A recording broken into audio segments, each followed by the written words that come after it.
Ok. Então, como eu dizia, no primeiro capítulo, a questão da força é um tópico importante. A força das armas. Uma república, um principado, uma liderança política, ela tem que estar no pano de fundo, tem que ter à sua disposição a força das armas. Não é? Bem, também existem, para Maquiavel, forças excepcionais, que estão fora da ordem do dia. Né? Para que o Estado, portanto, seja competitivo, seja forte, no sentido dessa concepção que eu estava dizendo para vocês, ele precisa ter boas leis, boas armas, né, que característica, então, a força das leis, a força das armas, dinheiro, investimento, para que o Estado seja competitivo. Né? Então, a política vista nessa perspectiva, ela vai gerar um príncipe... Professor, desculpa a demora, hein? Tranquilo. Deu problema na internet que eu fiquei arrumando. Tranquilo, Nicolas. Resumidamente, capítulo 1 e 2. A força de um Estado ou de um líder político se dá nas boas leis, nas boas armas e no dinheiro. Isso tudo inserido numa concepção de Estado forte. Veja, nos 2 primeiros capítulos, Maquiavel está dizendo, olha, para que a técnica política funcione, você precisa estar atento a praticar, a criar, a fazer uma conjuntura de leis em que a sua população lhe obedeça, ao mesmo tempo demonstrar, demonstrar que o seu exército ele é forte, e nós vamos ver que tipo de exército ele vai preferir, como que se forma um exército, e por fim, você ter dinheiro não só para conquistar o Estado, mas para mantê-lo. É mais difícil manter o Estado forte do que conquistá-lo. Você pode conquistar o Estado e não cuidando dele, você pode vir a perdê-lo. Então, manter o Estado forte é um desafio para o príncipe. Né?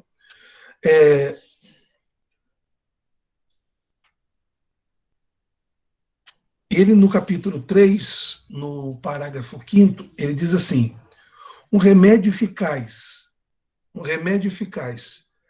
para a organização das colônias, né, em 1 ou 2 lugares, que sejam posições estratégicas na província, será necessário manter ali um exército poderoso.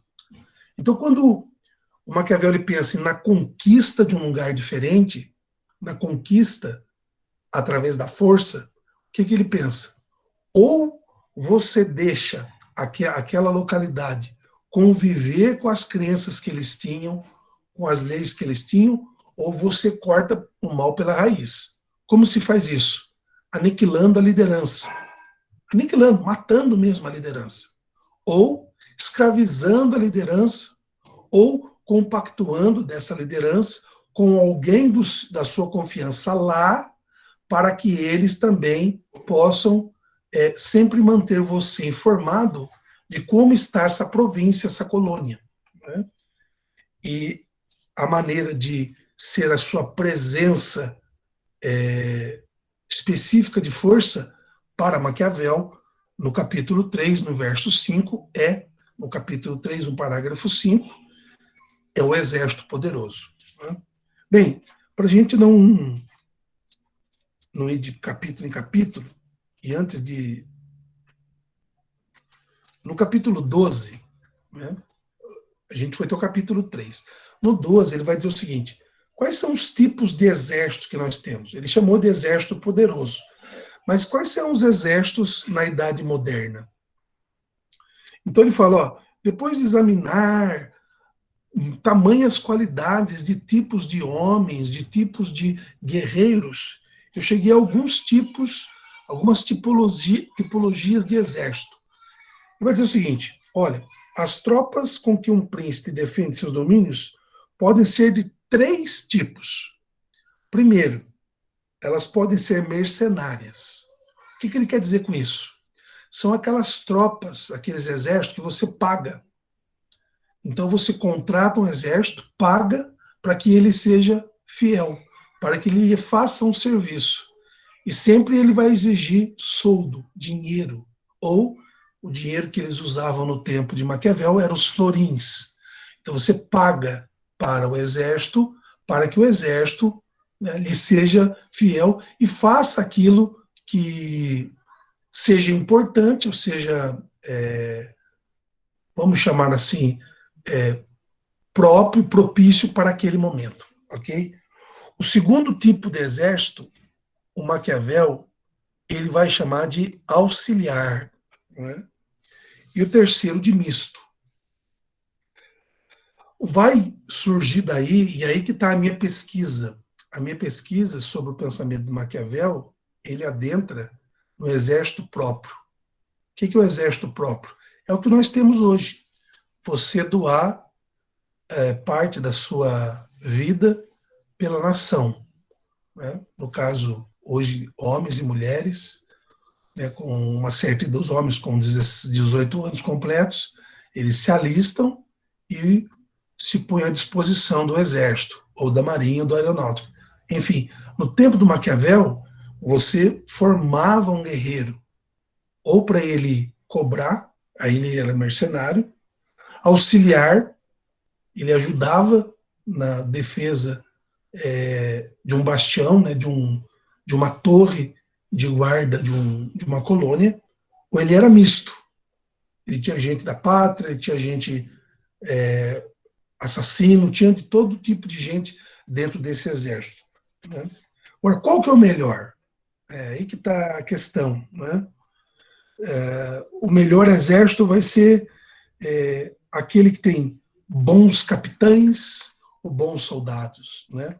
Então, no capítulo 12, parágrafo 4, Maquiavel diz assim: os capitães mercenários do primeiro tipo de exército ou são bons militares ou não. No primeiro caso, se eles são bons militares, você não pode confiar neles, pois eles aspiram à própria grandeza. Então ele vai contar uma história aqui que um rei contratou um exército mercenário para invadir um outro principado. Quando chegou lá, ao invés de guerrear, este exército mercenário, ele conjugou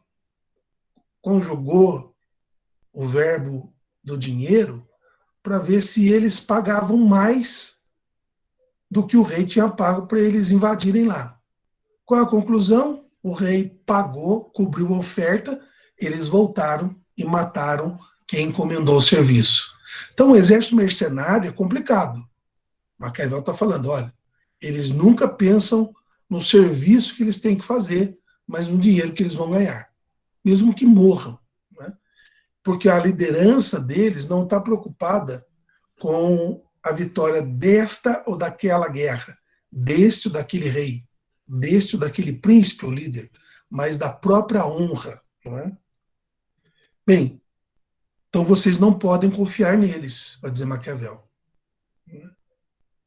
pois aspiram à própria grandeza, hostilizando o seu senhor e oprimindo as pessoas. Se disserem que todos os soldados agem da mesma forma, sejam mercenários ou não, responderei que, como os exércitos servem a um príncipe ou uma república, é o príncipe que deve colocar-se em pessoa no comando, e a república deve enviar para comandá-lo um dos seus próprios cidadãos. A ideia do Maquiavel é que um lugar só se sente seguro quando a pessoa que ali mora, com a sua família, com os seus convivas, com a sua família, com seus citadinos, ele está convencido que ele deve guardar aquela terra, porque aquela terra é sua e dos seus.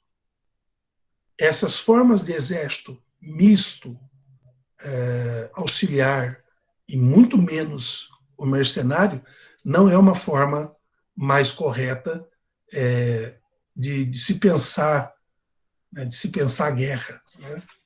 Bem, no capítulo seguinte, o Maquiavel fala de forças auxiliares mistas, e aí que ele vai chamar forças nacionais. É nessa que eu quero dar um pouco de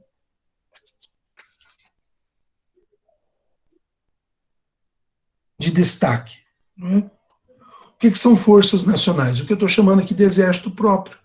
O exército próprio é exatamente aquele que, reconhecendo o valor da sua terra, reconhecendo o valor do compartilhamento de tudo aquilo que pertence a ele, à sua família e aos seus convivas, vai lutar não só por dinheiro que o rei possa beneficiar, mas por amor ao que é seu, para não perder suas mulheres, seus filhos, suas filhas, suas posses, suas propriedades. Né? Olha só, as forças próprias de um príncipe são aquelas compostas por súditos, cidadãos, servos,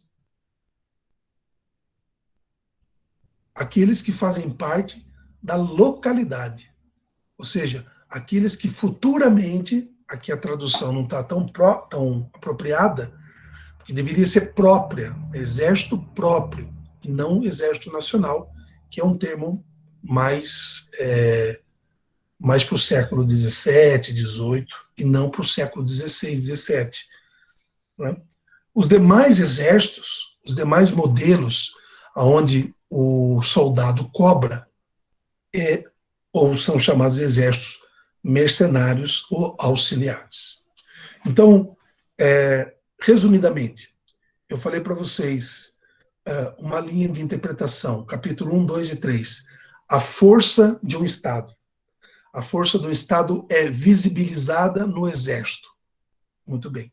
A força do Estado é visibilizada no Exército. Quais são os tipos de exército? 3. O exército mercenário, que cobra para atacar e para defender. O misto, que cobra também. E o auxiliar, que mistura quem cobra e quem não cobra. Quem vai por amor à camisa. Tá. O que Maquiavel está dizendo no capítulo 13, 14? Na formação da milícia. Que é melhor para o líder político, para o príncipe, formar um exército próprio, uma milícia do local, convencer as pessoas, e ele não escreve isso só em 1513, ele escreve isso em 1498, 1499, 1503. Ele está escrevendo, ele está observando, Maquiavel é um observador, ele está vendo que esse modelo de, vamos chamar assim, de prática política não está dando certo. Então, nesse sentido, o que ele faz?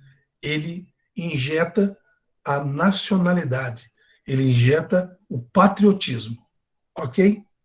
Muito bem, aí nós temos um capítulo importantíssimo, que é o capítulo 15, o capítulo central da obra. Né? Por quê?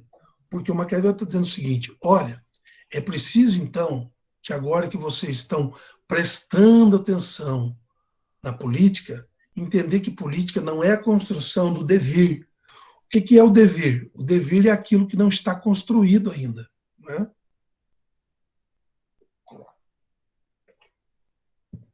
O devir é aquilo que nós não somos ainda. O que nós não somos? Várias coisas. O que o nosso Estado não é?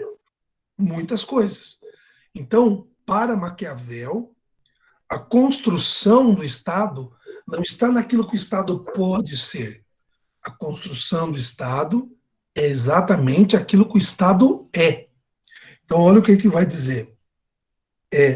Minha intenção é escrever algo útil para quem estiver interessado. Pareceu-me mais apropriado abordar a verdade efetiva das coisas e não imaginá-las.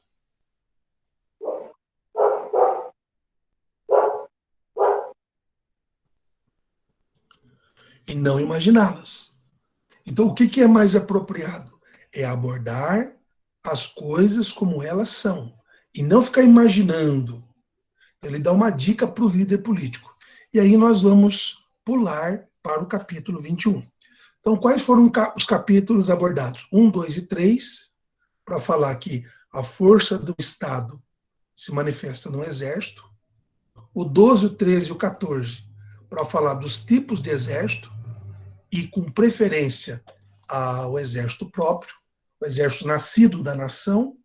O capítulo 15, para que o líder político, ao observar a realidade, ele não tente construir um mundo que ainda não existe, mas parta do mundo que existe e vá melhorando conforme as possibilidades. Isso vale para a vida também. Nunca deseje ser algo que você não é, mas valorize o que você é. É uma forma de entender essa metáfora de Maquiavel. E aí nós vamos para o capítulo 21. Para que isso seja possível, é preciso que um príncipe atue de maneira positiva, vamos chamar assim, entre os seus convivas. E como que ele faz isso? Desta forma. Primeira coisa, ele dá o exemplo, ele dá a comanda e mostra exemplo. A primeira comanda é a seguinte: grandes empreendimentos e bons exemplos. Os nossos líderes, eles fazem grandes empreendimentos, fazem grandes coisas, eles dão grandes exemplos, eles são pessoas de respaldo exemplar? É uma pergunta. Aí ele vai falar do rei Fernando de Aragão, da Espanha. E fala assim, ó, ele foi tão bom no que ele fez que ele atacou a igreja e atacou Granada e, além dos atos ordinários do seu empreendimento, ele agiu de forma extraordinária, ou seja, de uma maneira inovadora. Por isso que Maquiavel leva a expressão maquiavélico, porque parece que no texto dele há uma valorização do que é mal. Né? Por exemplo, no capítulo 8, o Duque Valentino, aquele que eu comentei no início, que é filho do Papa, que ele observava muito, ele mata os seus inimigos, quando esses abaixaram a guarda. Isso é uma traição, sobretudo na Idade Média, no início da Idade Moderna, mas Maquiavel chama isso de virtude, ou seja, não virtude como qualidade, mas uma habilidade política. Né? Se você pode aniquilar o seu adversário, aniquile. É isso que ele está dizendo. Né? Não que ele está mandando fazer isso, mas ele está dizendo que isso é de acordo com a oportunidade que a sorte lhe deu, porque a sorte não bate na porta todos os dias, haja de acordo com a sua sorte. Né? Bem, segunda coisa, ou segunda grande situação para demonstrar que você é um bom líder. Né? Dar algum exemplo de grandeza. Ou seja, quando você tiver como líder para condecorar alguém, condecore. Mas sempre mantenha a sua alteza, a sua liderança máxima. Quando você tiver que punir alguém, você também puna. Né? Olha a frase que eu vou escrever para vocês aí no chat. Né? Faça o bem a conta-gotas. Conta-gotas é aquele negocinho que usa para dar remedinho para beber. E o mal de uma só vez. Faça o bem a conta-gotas e o mal de uma só vez. As pessoas são ingratas para Maquiavel, o ser humano. A natureza humana é ingrata. E esse tema vai entrar muito em questão. Por quê? Porque até Maquiavel, a espessura antropológica, ou seja, quem que é o ser humano? O ser humano é aquele que é imagem de Deus. A doutrina do Imago Dei de Santo Agostinho. Vocês devem se lembrar dele ano passado, né? Do terceiro bimestre do ano passado. Imago Dei, o homem é imagem de Deus, imagem e semelhança de Deus. Ferido pelo pecado, sim, mas é imagem e semelhança. Para Maquiavel e para alguns autores posteriores, o homem é mau. O homem tem uma natureza decaída, o homem tem uma natureza prosaica, uma natureza maléfica. Se ele puder enganar o outro, ele vai enganar. Então, se você for dar algum exemplo de benefício ou de punição, o bem faça devagar. Porque as pessoas são ingratas e esquecem do bem que você fez. Quem de nós já não tem um amigo ou uma amiga que você sempre fez o bem e de uma vez só ela te fez o mal? Porque você, nossa, mas quanta coisa boa eu fiz para ela e ela parece que não colocou na balança. Mas o mal que essa pessoa fez foi de uma vez só. Machucou, cortou, quebrou o grilhão. Ou a gente mesmo. Sempre foi tratado bem por alguém, mas quando precisou, passou o facão no pescoço. Né? Tem uma imagem que Maquiavel conta do Papa, que o Papa também era um guerreiro. Inclusive, até hoje, vocês veem lá no Vaticano aqueles soldados suíços. Maquiavel, nos relatórios dele, dizia que os suíços eram bons guerreiros. Hoje, aquela guarda suíça é uma guarda muito mais alegórica do que efetivamente, mas é uma guarda. Então, o Papa, guerreando na Idade Média, ao invés de colocar a roupa de guerra, foi vestido com ornamentos papais. Quando ele chega de frente com o inimigo não enxerga o Papa como um guerreiro, mas como líder da Igreja Católica. Portanto, vai até o Papa para suplicar-lhe a sua bênção antes da guerra, achando que o Papa não guerrearia. Quando ele se ajoelha diante do Papa para pedir a bênção, o Papa simplesmente tira a espada e corta-lhe o pescoço. E Maquiavel está dizendo, este Papa aproveitou a oportunidade. Este Papa teve virtude. O que é virtude? Virtude é observar as oportunidades que a vida lhe dá. E nem sempre, vou dizer pela segunda vez, a sorte está ao nosso lado. Então, um bom político, ele sabe fazer política, sabe articular situações e conta com a sorte. Porque se ele tiver má sorte, se ele tiver azar, ele pode ser prejudicado. Então, nesse sentido, é preciso ser um bom administrador, recompensar quando necessário e punir também. Né? Bem, olha, você já deve ter ouvido aquela expressão de que Deus ama o quente e o frio, o morno Deus vomita. É uma expressão que está no livro do Apocalipse. Maquiavel escreve exatamente isso.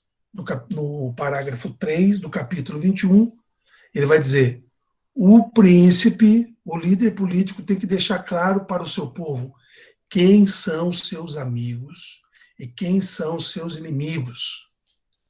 Olha, eu não gosto de política, para mim pode ser Bolsonaro e Lula, você está mentindo.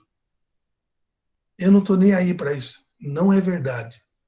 Paulo Freire, o grande professor Paulo Freire, que está fazendo aí 100 anos, né, do seu centenário, ele dizia, quando uma pessoa se coloca de uma maneira neutra numa situação, provavelmente ela está do lado do opressor, contra o mais fraco. Então, se você também é daquele que muda de time de acordo com a vitória, exemplo, o São Paulo está ganhando, você é São Paulino. Mas se o Palmeiras começa a ganhar, você se torna palmeirense, se você vira casaca, alguém vai perceber isso e vai lhe prejudicar. Ok? Então, é preciso, na política, sempre se posicionar, nunca ser neutro. Essa história de tanto faz, né? Tanto faz, eu acho que nem para o namoro serve, né? Meu bem, o que você quer hoje? Assistir Netflix ou namorar um pouquinho? Tanto faz. Não, tanto faz não. Você hoje quer comer pipoca ou comer um pão com salsicha? Tanto faz. Não. Neutralidade nunca é bom. Neutralidade, para Maquiavel, pode sugerir submissão. E ninguém quer ser submisso, não é verdade? Então, na política, tem que ficar claro. Eu não estou dizendo para odiar, fazer o mal, procurar sabotar, derrubar avião, mandar, né, jagunço e dar tiro. Não tem nada disso. E isso acontece também. Eu estou dizendo o quê? Quando você está na política, a linha da amizade, da inimizade tem que ficar clara. Esse muro. Porque o neutro, como eu disse, Deus vomita. Nosso tempo não vai dar. Né? Bem, você tem que ter alguns representantes que te orientem. Né? Esses representantes ajudarão você a seguir uma política segura e não cair em dúvidas. Não é? Bem, leio e encerro a nossa aula. Os líderes devem demonstrar também apreço às virtudes, dar oportunidade aos mais capazes e honrar excelentes que são cada um que faz a sua arte. Deve, além disso, incentivar os cidadãos a praticar suas atividades no comércio, na agricultura ou em qualquer outro ramo profissional. Assim que uns não deixem de aumentar seu patrimônio pelo temor de que lhes seja tirado o que possuem, não vai tomar nada de ninguém, né? E outros não deixam de iniciar o comércio com medo de tributo, nem vai ser injusto na cobrança, né, do imposto. Deve os príncipes, ao contrário, instituir prêmios para quem é ativo e procurar, de um modo ou de outro, melhorar sua cidade, seu estado, seu principado, sua república. Além disso, aqui que está, prestem atenção. Prestem.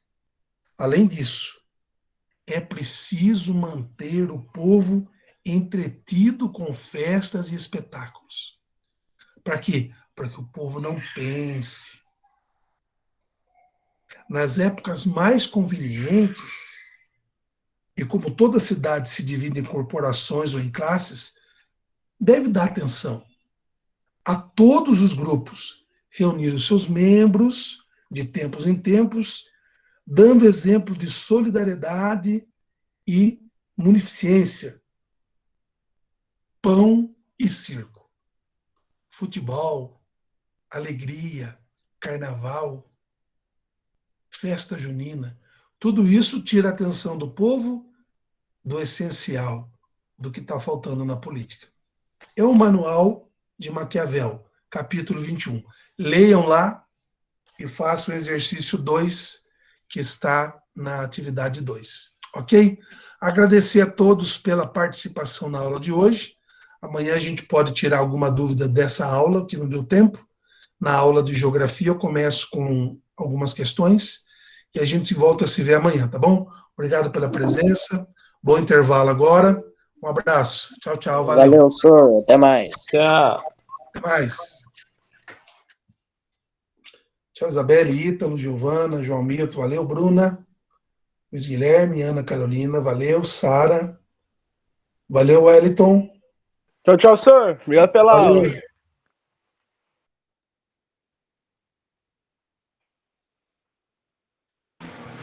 Tchau, professor. Valeu, Victor. Obrigado pela aula. Falou, senhor. Falou, Jonas. Valeu. Valeu, senhor. Falou, Luiz. Falou, senhor. Fico com Deus. Falou, senhor. Amém. Valeu.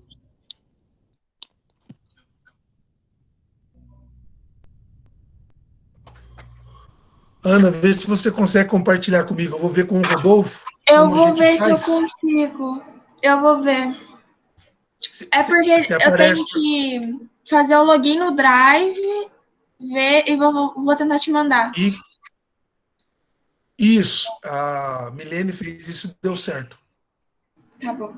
Eu vou tentar. Daí, se eu não conseguir, eu aviso. Tá. Tchau, Ok, professor. valeu. Obrigada pela aula. Tchau.